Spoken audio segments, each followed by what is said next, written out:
So this is a case of a patient who was in his mid-30s. He wasn't living here, he was working abroad for a very long time. He was facing major teeth issues, but he knew he was coming to India, so he thought he'll address it when he's here. So this is the smile that he presented with.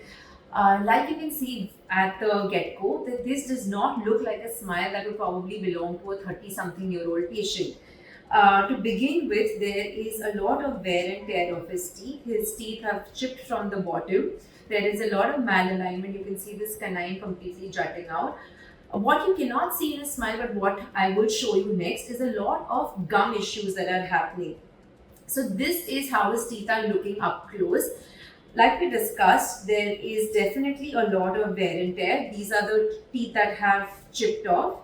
They are obviously very discolored. This is the inflammation of the gums. So because the teeth are not aligned, there is a lot of food lodgement which has led to a lot of gum swelling. What this has also led to is uneven gum levels. Even at the bottom, if you see, the gum levels are not in harmony, they're up and down. So when we're doing a smile transformation, it's always the gums first. So we have dealt with the gums, we have cleaned them thoroughly, we've done a laser cleaning also. With the laser, we have also aligned the gum levels. What is next is the teeth. So we have basically dealt with all the teeth that were seen in the upper and lower region, and we have restored them with veneers.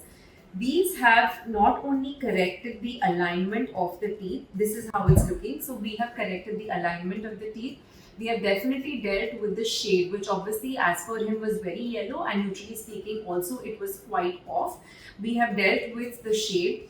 The gums are looking very, very healthy now.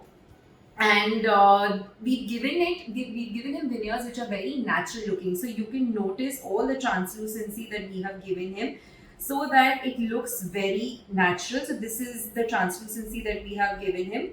All of this, so it makes it look very natural, very lifelike. The gum levels are all even, and this is how the final smile is looking. It is a very, more than an aesthetic smile, it is a very healthy smile. It is something that is going to last him for the next many decades to come.